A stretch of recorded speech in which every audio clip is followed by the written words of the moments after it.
Hi, my name is Kat. Welcome to part 1 of my November wrap-up, and so far this month I have read 4.5 books.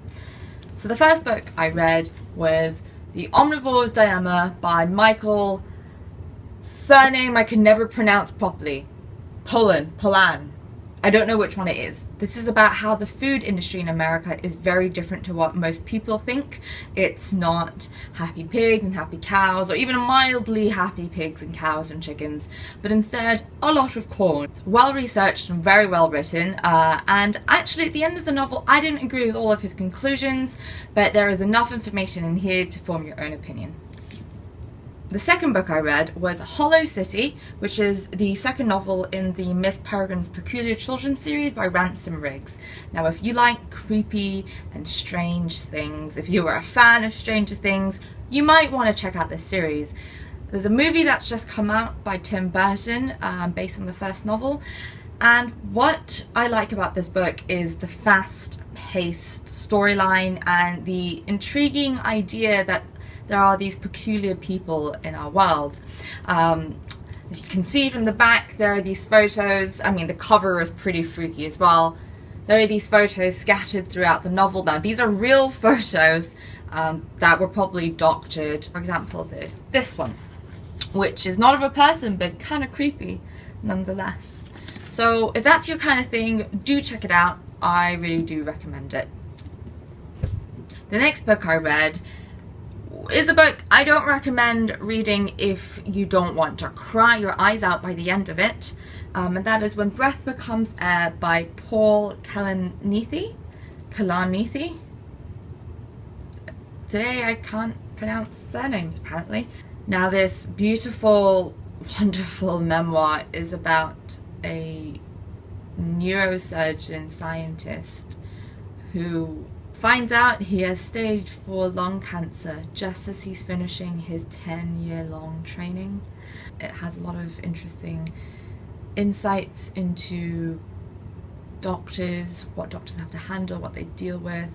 It talks a lot about life. It talks a lot about having to help patients cope with tragedy and having to help their families afterwards.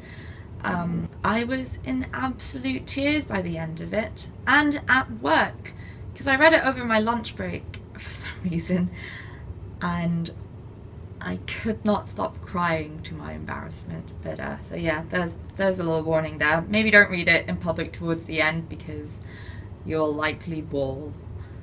The next book I read was The Girl on the Train by Paula Hawkins. Now, unless you've been living under a rock, you've definitely probably heard of it.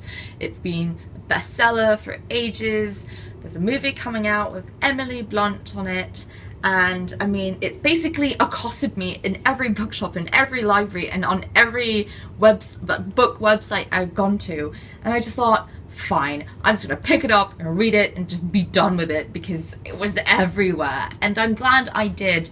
I really did enjoy it. It's very gripping.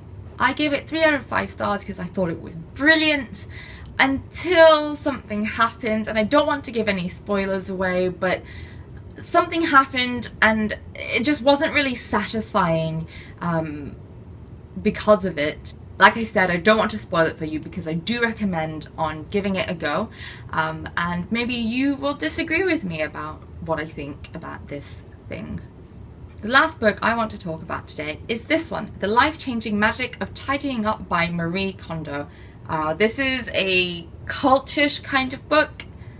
About a year ago, it really made its rounds around the internet. It's a way of tidying up and decluttering your life just to make the quality of life better. There's a lot of advice in there. I will say she strikes me as incredibly obsessed with tidying. Not necessarily cleanliness, but tidying and organization and lack of clutter. And the reason I picked this up was I was finding my house was getting quite cluttered, and it was getting very frustrating for me to work in and deal with, and I wasn't feeling very relaxed in it.